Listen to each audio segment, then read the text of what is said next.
नमस्कार। दिल्ली में नवंबर 10 6:52 पीएम सब लोग घर घर जा रहे थे अपने काम के बाद, लेकिन उन 13 मेंबर्स को पता नहीं था कि वो कभी घर नहीं जाएंगे। एक बॉम्ब ब्लास्ट हुआ था दिल्ली रेड फोर्ट के पास, एक और बॉम्ब ब्लास्ट था।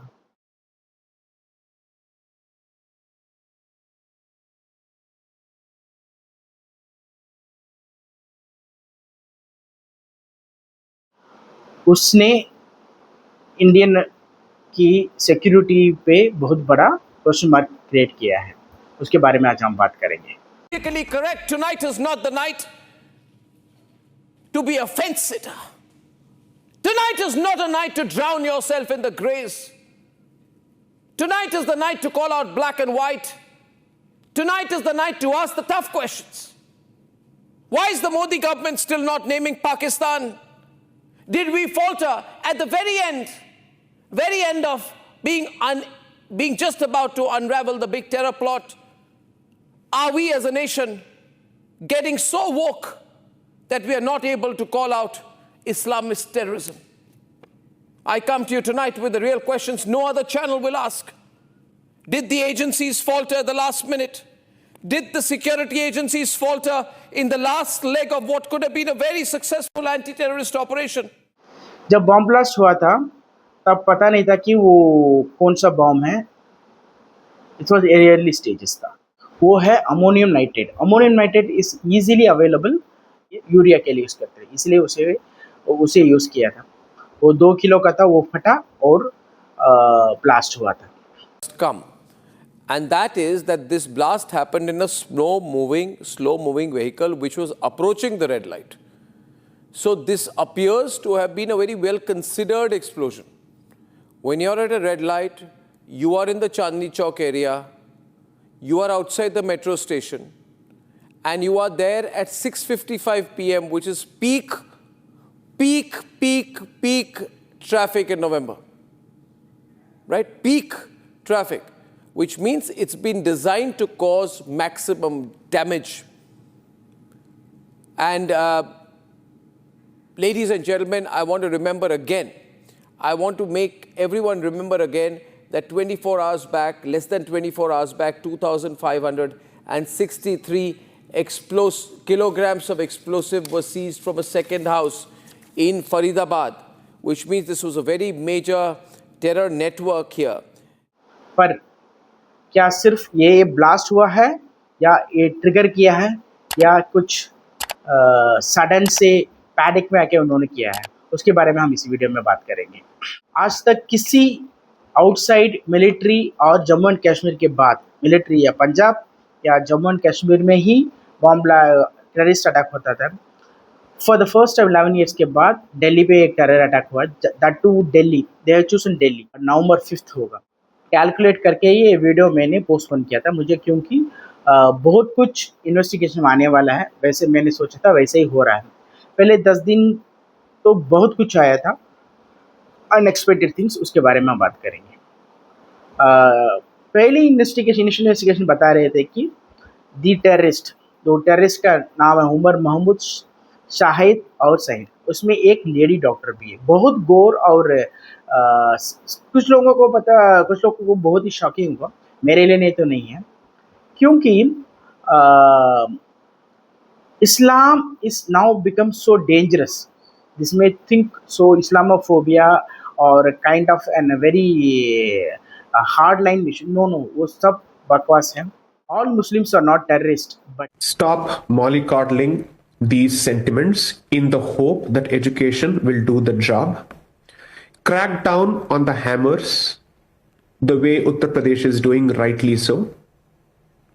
3, certainly try and engage with those elements who see themselves as part of the Bharatiya spirit. However, you must realize at the end of the day, demography is destiny and democracy is dependent on demography. If you want to look at examples, Kashmir, Bengal, Assam, Kerala, even parts of Andhra Pradesh as of now, parts of Tamil Nadu, all of them are being lost to demographic inversion. Why all terrorists are only Muslims? क्योंकि उनके DNA में एक default setting हो चुका है कि वो radically करें। जो पढ़े लिखे हो, पढ़े लिखे ना हो, बूढ़ा हो, जवान हो, बच्चा हो, लड़की हो, लड़का हो, पढ़ा लिखा हो या मद्रासा छाप हो, इसमें कोई फ़र्क नहीं पड़ता। One of the very misunderstood concept is concept of what has been labeled as suicide bombing. It is martyrdom operations, and it is being known in Islam. There are multiple contraindications, and there are multiple arguments that have been brought against it. Martyrdom operations are all fundamentally DNA'd and defaulted। ये नवंबर 3 से नवंबर 6 तक किसी एक दिन में, जो कि बाबरी मस्जिद डेमोलिशन आता है, उस दिन के पहले और उसी दिन में भारत में कई जगह पर इसे बॉम्ब ब्लास्ट करने वाला था, specially in and around Delhi, Uttar Pradesh and some parts of India, specially in BJP ruled state. उसका पहला क्लू, मेरा पहला झटका हमें लगा, वहाँ पर 2900 kg ऑफ एक्सप्लोजिव्स मिला था। जस्ट इमेजिन 2 किलो की एक एक्सप्लोजिव ने ये हालत की हो तो 3000 किलो क्या हालत करता हुआ था। दे in fact some investigation, some sources say they were planning to attack something like Hamas kind of terrorist attack. You thought that this was a limited attack, a single blast? Let me tell you, think again. There was a larger terrorist plot. Ladies and gentlemen, the Red Fort blast that killed 13 people, injured scores of others, terrorized the entire nation. This was just the tip of the iceberg. What was brewing was a mega terror attack plan across the country, a level of terrorism that has never been seen before in India. This was not a Delhi plot. The plan of these terrorists, these radicalized Islamist terrorists, all of whom were Muslim, their plan was to execute serial bomb blasts across India and multiple cities across the nation. या suicide फयादीन कहते हैं ना, जो loan warrior attack, जैसे पूरे भारत में इतना attack करना चाहिए कि पूरा भारत ही पैनिक हो जाए। और इससे भी बहुत ही शॉकिंग और very very very very serious issue ये है कि they also planned to poison food products, especially. Dr. Ahmad Mohiuddin Syed is an Indian who graduated as a doctor from China. Using his medical and scientific training, he allegedly extracted ricin poison from castor seeds for months. Ricin is one of the most deadly poisons known to man. It is tasteless and odorless, and a few grams of the substance can kill hundreds of people. His plan was to mix the poison in water and temple prasad across major Indian cities like Delhi, Ahmedabad and Lucknow, in countless Hindu devotees. He had already surveyed the food markets in Ahmedabad and the RSS office in Lucknow. This man wasn't alone. 2 accomplices, Mohammad Suhail and Azad, were working with him. Together, they were in direct contact with their handlers outside India. Thankfully, this tragedy was prevented. But just imagine the hate peddled by the ideology that made them do this. Their hatred sees mere Hindu devotion at temples as an aggressive act to be punished. जो हमें मंदिर में प्रसाद के रूप में मिलता है, so that they can kill lot of Hindus.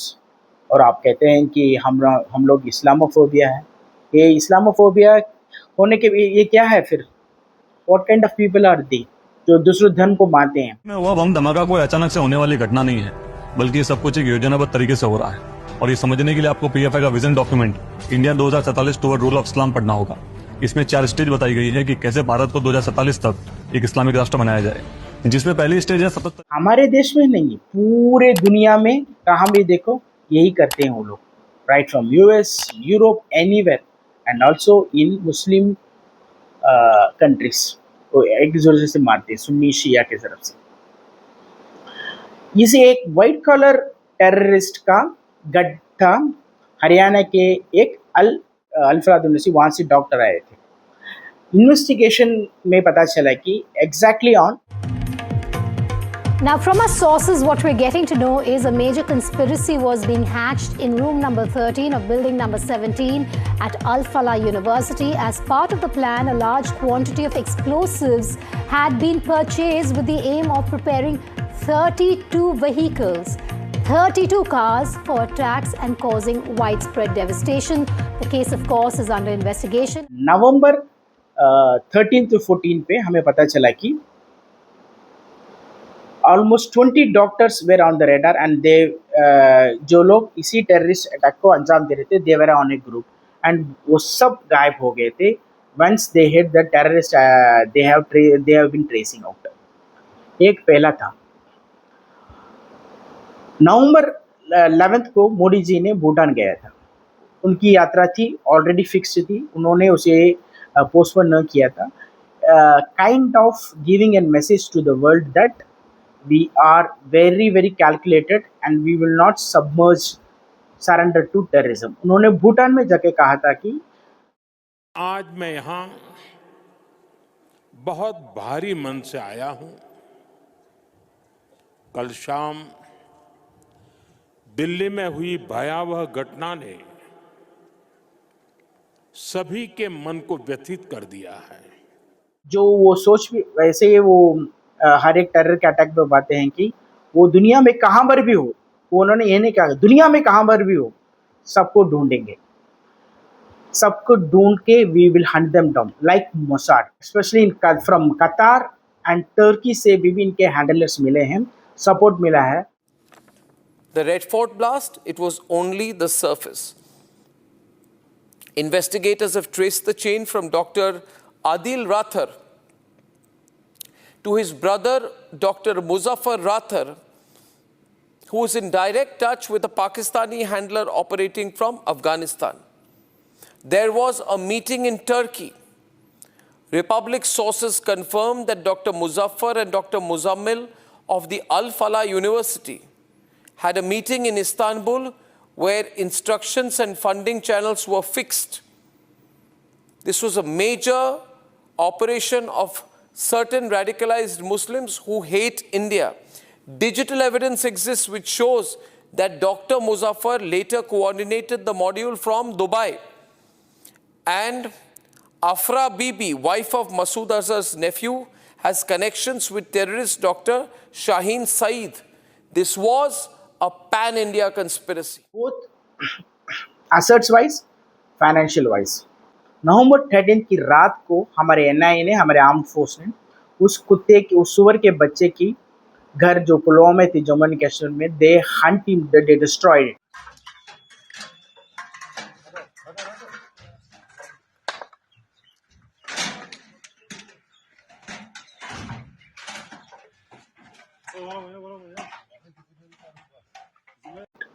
वही एक करना था। अब तो मुझे लगता है कि सबको योगी मॉडल ही फॉलो करना है, specially for terrorism, because we can't just be a soft nation और सॉफ्ट टारगेट। ये एक अच्छा कदम था। रात को सब CSS की मीटिंग हुई थी, जो एक नॉर्मल प्रोसीजर था। उसमें prime minister, home minister, defence minister, finance minister, external affairs, army chief, IB, रॉ, NIA, ऑफ कोर्स नेचुरल दोल सब थे। तो उन्होंने ये कहा था कि ये एक टेरर अटैक है। उस ऑलमोस्ट 3 दिन लगे थे। बहुत से लोग कह रहे थे कि ये इतना दिन क्यों लगा। इनफैक्ट मोदी जी ने उसी दिन नवंबर 10 की रात को इन्होंने एक ट्विटर में ट्वीट डाला था, this is a blast, bomb blast case. उनके ट्विटर में जाकेंगे तो वो रीड बिटवीन द लाइन्स उन्होंने कहा था कि ये टेररिस्ट ब्लास्ट है। ये एक ब्लास्ट है, not terrorist blast. Blast is always a terrorist. एक मौका है, not only we should clear or target our external enemies, but our internal enemies. Red Fort bombings में, while the Pakistani angle definitely deserves to be investigated, all of this points to something far more dangerous. क्योंकि इन सब चीजों से ये prove हो गया है कि the real threat is within. क्योंकि जिन लोगों ने वो एक्सप्लोजर्स को स्टॉक पाइल किया और ये बॉम्ब ब्लास्ट कैरी आउट किया, वो कोई बाहर के लोग नहीं थे, भारत के लोग थे। और इस रियलिटी से अगर आप मुंह फेर लेंगे तो you are only shielding the guilty. तो So you need to find them, you need to expose them, and you need to find and expose the people who divert this entire issue into something else. National security की बात है, so we need to do what needs to be done and clean our house first. क्योंकि ये 2.5 front का war है और ये 0.5 ही देश को ले डूबेगा. 5 फ्रंट जो विपिन रावत हमारे पहले CDS थे, चीफ ऑफ डिफेंस स्टाफ्स, उन्होंने कहा था कि India should prepare for 2.5 front. सबको पता होगा 2.5 में एक फ्रंट है पाकिस्तान, दूसरा है चाइना, थर्ड है internal. That is the biggest threat.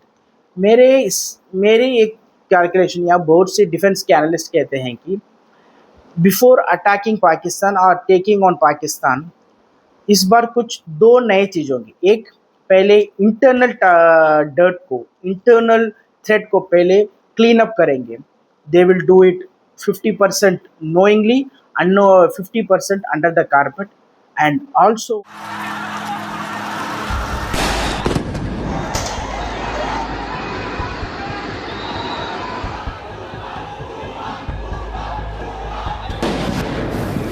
this is a very good time to take on Bangladesh. वो सुअर, बेगर सुअर बहुत चिल्ला रहा है, बहुत. I think it's creating nonsense noises, especially the chicken neck Siliguri corridor जो कहते हैं, चिकन नेक नॉर्थ ईस्ट में, उसको हमें एक सबक सिखाना होगा. एंड मेरे हिसाब से we should not take POK और बांग्लादेश के टेरिटरी को नहीं चाहिए, हमें तोड़ना चाहिए. और we should only take the geographical land, not the democratic people. हमें उनके लोग नहीं चाहिए. Already The biggest problem in this country is fraud, secularism, ladies and gentlemen, fraud, secularism, pseudo-secularism, fake secularism, cheap fraud, secularism, ladies and gentlemen. 25 crore से उससे हमारा बहुत problem हो रहा है, स्पेशली सिक्योरिटी, फाइनेंशियली. वो हमें बहुत ही डिग्रेड करे. अगर वो नहीं होते तो ये देश और भी बहुत ज़्यादा सिक्योर और फाइनेंशियली बहुत फार होता था. So we need geographical land of our hostile neighbours, not the democratic people of that. We should kick them out. मेरे हिसाब से इसका तो एक उपाय है. It may be very very harsh और unpractical, but desperate times desperate measure की ही ज़रूरत पड़ती है. We should identify every person, every Muslim in the country, take them, drag them, kick them out. I'm a king, but I'm far from a saint. They call me a bad man, that's a good thing. Mama said swing back when another man swings, so I make my mama proud and they make their heads ring. वो कैसे हो सकता है भाई? वो तो against constitution है, सब लोग चिल्लाएंगे. लेकिन आपको एक बात बताता हूँ. मार्च 22 और मार्च 24 1940 लाहौर डिक्लेरेशन में इंडियन मुस्लिम लीग, उसने कहा था कि हमें एक सेपरेट नेशन चाहिए. उसके लिए उन्होंने वोट किया था. उसमें about 95% of the people voted for separate nation. उनको तो हमने सेपरेट नेशन दे दिया है, वहाँ पर चले जाना था.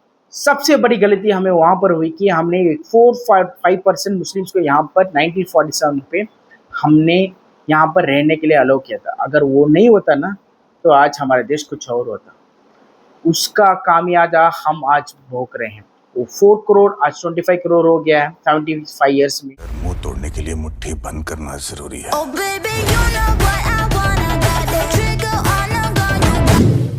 We must infiltrate the very core of terrorism in Pakistan, ताकि वो भारत के खिलाफ अगर नींद में भी सोचें तो उनके ख्वाब में भी हम बैठे नजर आने चाहिए. और वो हमारे बहुत बड़ा थ्रेट है. Our biggest threat is internal threat. हमारे army is so capable of taking on Pakistan, Bangladesh just like that, and even China. But internal threat को थोड़ा जितनी, अगर आपके पास टाइम हो और ये आपके पास ऐसे कुछ लोग हों जो वॉलंटियर ऐसे कर सकते हैं, सोशल मीडिया के अंदर कुछ इस तरह की स्टोरीज को देखें जिसके अंदर टोटल ब्लैटेंट लाइज जो है उनको आप उजागर कर सके with a very authentic thing. आप उसका जवाब दें, आपके पास कोई फोटोग्राफ हो, आपके पास में कोई इस तरह की, जैसे इंडियन आर्मी के बारे में कई चीजें जो आती हैं वो बिल्कुल ये है कि जिससे हमारी कंट्री की डिफेंस फोर्सेस का मोरल डाउन हो जाए. कभी कभी वो इस तरह की चीजें अपनी यूनिट्स के बारे में या हमारे अफसरों के बारे में लिखते हैं जिससे कि जवानों का फेथ या कॉन्फिडेंस अपनी लीडरशिप पर शेक हो जाए. तो आप लोग जैसे एक्ट है इसको स्ट्रांगली रजिस्टर करें। इसी तरह से सरकार के अंदर में कई चीजों के बारे में ऐसा कहा जाता है जो कि बातें बिल्कुल गलत है। तो अगर डिफेंस फोर्सेस के लोग, रिटायर्ड लोग, we should fight. Every Indian, every patriot, every nationalist should fight, either through pen or through social media or on the streets when required. Because और कोई चारा नहीं है. Because our enemy decides what tool we should take to fight and defend our country. Maharashtra's anti-terrorism squad has arrested a 37-year-old man, Zubair Hangargaikar, in Thane for alleged links with Al-Qaeda and its Indian wing. During raids, officials recovered deleted PDF files on extremist ideology and an Urdu translation of a speech by Osama bin Laden. बहुत से red हुए थे India Bharat में, especially Delhi, Haryana, Uttar Pradesh, Punjab, Maharashtra and surprisingly in Andhra Pradesh. एक को आंध्र प्रदेश के एक जगह पे उन्होंने NIA ने रेड करके पकड़ा था। और उसमें एक खास बात ये है कि whenever NIA रेड्स होती है तो लोकल पुलिस का सपोर्ट लेते हैं, पर इस बार लोकल पुलिस को पता नहीं क्या था। when they reached the place, the local police was informed, and also the NIA did not use the local NIA. For example, हर एक स्टेट में NIA के हेडक्वार्टर्स होती है, वहाँ पर काम करते हैं। तो आंध्र प्रदेश में रेड हुआ तो आंध्र प्रदेश के NIA ने रेड नहीं किया था, उत्तर प्रदेश के NIA ने रेड किया था। So it was so diverse, so kept secret कि उन्होंने बहुत बड़े नुकसान को, बहुत बड़ी अटैक को हमारी सिक्योरिटी फोर्सेस ने, भाई भगवान की कृपा आशीर्वाद से ये नहीं हो पाया, hit over the head. Delhi airport में GPS स्वीपिंग हुआ था। GPS स्वीपिंग यानी कि जब भी फ्लाइट एयरपोर्ट पे उतरती है तो वो एक It's a big news that we have at this point in time, and this is about the aviation sector. News coming in from the Parliament. Centre, in fact, has given a confirmation. In fact, in a written reply in Rajya Sabha, Minister of Civil Aviation has said that the DGCA made it mandatory in November 2023 to report all cases of GPS jamming or spoofing. And regular reports from that time are being received from other major airports in the country. GPS navigation के द्वारा ही उतरती है। Suddenly the GPS navigation was hacked. Almost 200 flight could have been in danger and बहुत से flight blast हो सकती थी because they were showing wrong runways. It was hacked. It was hacked around the Delhi airport and Mumbai airport. वहाँ पर कौन रहते हैं? इलीगल्स, बांग्लादेशी और इंग्लिश मुस्लिम्स, 90% वही रहते हैं। इसलिए government should not only, I think government should move to supreme court to take on all unauthorized people in and around airports, railway station, railway tracks. ये बहुत बड़ी सिक्योरिटी थ्रेट बन सकती है। अगर आप ये नहीं करेंगे तो we have to keep fighting it. और वैसे भी आपको बता दूं 2014 से आज तक हमारी अराउंड 6,000 टेरर अटैक्स को नाकाब होने से सफलता पाई है। That means 1:6,000. What kind of एक ही बार हम फैले हुए हैं। National Security Advisor Ajit Doval has made a strong statement on India's security preparedness. Speaking at the Sardar Patel Memorial Lecture, Doval said, "The facts are facts, and they cannot be disputed." He asserted that terrorism in India has been effectively countered, and the last major terror incident in the hinterland took place in 2013. Except for Jammu and Kashmir, the entire country has remained secure from terrorist attacks. Doval also said that left-wing extremism has dropped sharply, reduced to less than 11% of what it was in 2014. He added that India has built credible deterrence, meaning the country now has the will and strength to respond to any threat, both internal and external. And that is not a main thing. That has hit Modi's ego. ये मोदी की ego, Modi ji हमेशा कहते थे 10 साल में कुछ नहीं हुआ, 10 साल हुआ। दे हिट मोदीज ईगो। इसका अंजाम बहुत ही भयानक होगा, बुरा होगा, मुझे पता है। पर हम सबकी एक ही आशा है कि इस बार जब Modi ji when he goes for an offensive attack against Pakistan, Bangladesh, whatever it may be internal, don't stop it until it is completed.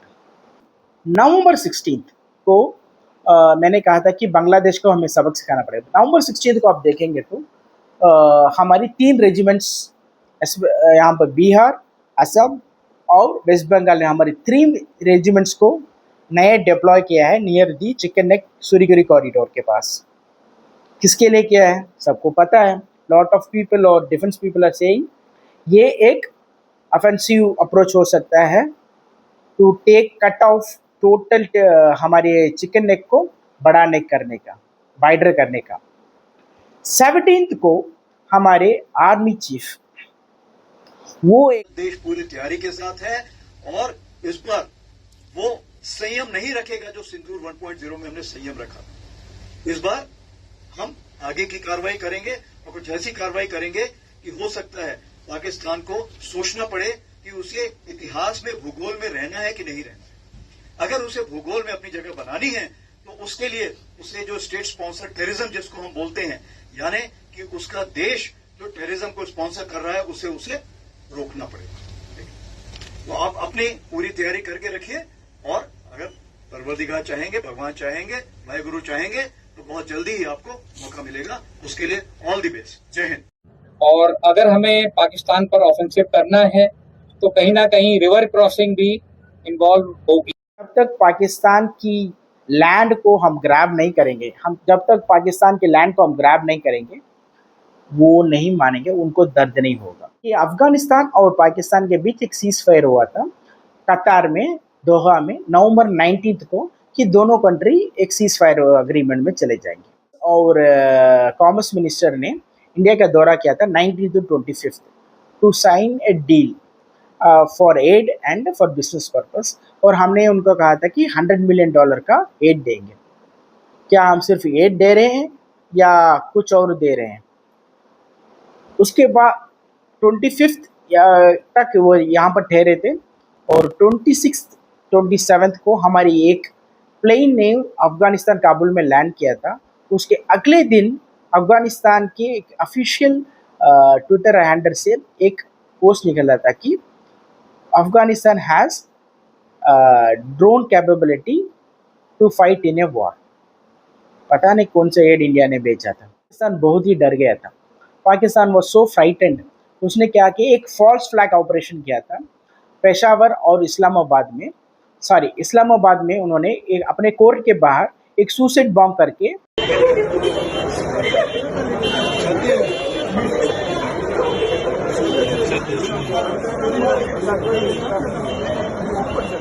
अपने लोगों को मरवा दिया। 12 people have died in that, क्योंकि उसे डर था कि इसका अंजाम उसको बहुत ही बड़ा होने वाला है। और उसकी बेवकूफ़ी देखिए कि उसमें एक वीडियो आया था का सुसाइड बॉम्बर का। वो सुसाइड बॉम्बर बैठा था एक पुलिस जीप में और पुलिस जीप फट गया। अरे कौन सा सुसाइड बॉम्बर है कि जो पुलिस जीप में बैठ कर खुद को उड़ाता है, और वो कैसे सुसाइड बॉम्बर बनता है? वो तो पुलिस का आदमी होता है। के हेडक्वार्टर्स में अटैक किया था, 3 सुसाइड बॉम्बर के द्वारा अटैक किया था।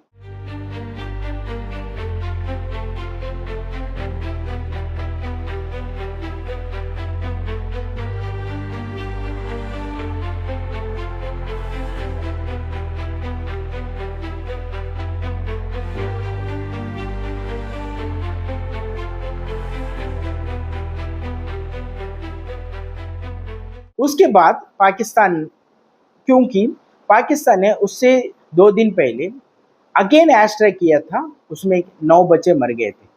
और अगले दिन पाकिस्तान ये कह रहा था कि we did not do the air strike. If you can't even take on Afghanistan, और तेरी औकात क्या है कि तू भारत के साथ क्या लड़ेगा? इस सब के बीच एक बड़ा काम हुआ था 25 नवंबर। राजनाथ सिंह ने कहा था कि हम लोग कह रहे थे कि हम सबकी उम्मीद थी, हम सबकी आशा थी कि हम POK ले लेंगे। आज सिंध की भूमि, मेरे बहनों भाइयों, यह भारत का हिस्सा भले ही न हो, लेकिन सभ्यतागत रूप से सिंध हमेशा भारत का हिस्सा रहेगा। और जहां तक जमीन की बात है तो बॉर्डर्स तो बदल सकते हैं, क्या पता कल को सिंध भारत में फिर से वापस आ जाए। पर राजनाथ सिंह ने तो कुछ और कहा था। उन्होंने कहा था कि सिंध हमारा था, अब नहीं है, लेकिन जल्दी हमारा हो सकता है। मैं भी यही चाहता हूँ कि सिंध हमारा हो या ना हो, Balochistan Sindh should be separated from Pakistan. उससे पाकिस्तान को बहुत नष्ट होगा। मेरे हिसाब से बहुत बड़ा नष्ट ये होगा कि this are the two places where they can deploy their navy. उनका नेवी यहाँ पर ही है, कराची उसका बहुत बड़ा नेवी है। बलूचिस्तान में उसका ग्वादर पे उनका बहुत बड़ा नेवी नहीं है because of the Baloch rebels के साथ। अगर सिंध गया तो मेरे हिसाब से मेरी एक ही क्वेश्चन राजनाथ सिंह और हमारे डिफेंस मिनिस्टर और पाकिस्तान के डिफेंस मिनिस्टर, उनकी नेवी क्या करेगी, because they don't have sea route to operate, then it will become a landlocked country like. दिसंबर को आप सबको पता होगा कि पुतिन आने वाले हैं November 4th and 5th, और एंड में इसराइल के प्राइम मिनिस्टर नेतन्याहू आने वाले थे, लेकिन उनकी मीटिंग उनकी जो आने वाली अराइवल थी, उनकी विजिट थी, वो पोस्टपोन हो गई इंडेफिनेटली। मे बी आफ्टर फरवरी या मार्च पे होगी। 26 यूरोपियन यूनियन के लीडर्स आ रहे हैं February 1st या 2nd को, after the budget February 1st को होगा। February 2nd को we will sign a free trade agreement with the European Union, और वो भी चीफ गेस्ट हो रहे हैं। So January will be very packed month for India. So उस महीने पे आने की कोई मुझे संभावना नहीं लग रही है। Serious threat, life threat then Netanyahu से ज़्यादा पुतिन को दुनिया में सबसे बड़ा थ्रेट है। व्हेन ही इज़ नॉट, उनकी विजिट को उन्होंने पोस्टपोन नहीं किया है, तो नेतन्याहू क्यों कर रहे हैं मुझे पता नहीं है। I was really surprise when Putin is coming, Netanyahu should also come. पता नहीं क्या इंटेलिजेंस है, किसी लिए पोस्टपोन किया है, कुछ हो सकता है, हमें पता ना हो। अच्छी बात है, जो भी है वो आएंगे तो हम उनको वेलकम करेंगे। सो ये थी दिल्ली बॉम्ब ब्लास्ट, और दिल्ली बॉम्ब ब्लास्ट के बाद क्या भारत सरकार और हमारे डिफेंस और इंटेलिजेंस ने काम किया है। ये एक नेवर एंडिंग प्रोसेस होगा। मुझे लगता है कि इस बार Modi ji will finish this off, like Maoist को उन्होंने कहा था कि The Naxal footprint in India has reduced from 126 districts to just 6. But have you ever wondered how the government achieved it? For decades, left-wing extremism cast a long shadow over the Indian heartland, crippling development and disrupting lives. In 2014, when the Modi government came to power, it soon passed the National Policy and Action Plan to address LWE in 2015. The government responded with resolve, strategy and action. End में this financial year end there will be no Naxals in India.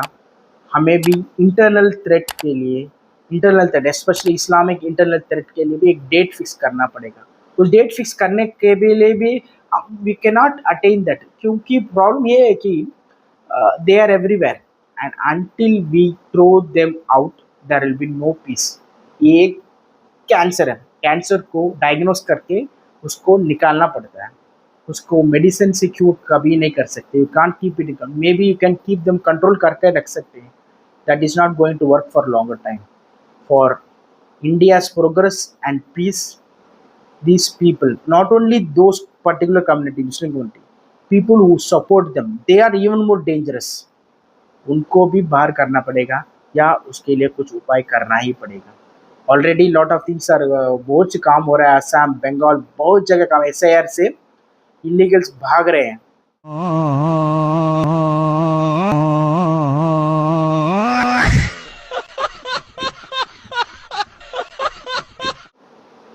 धन्यवाद, जय हिंद।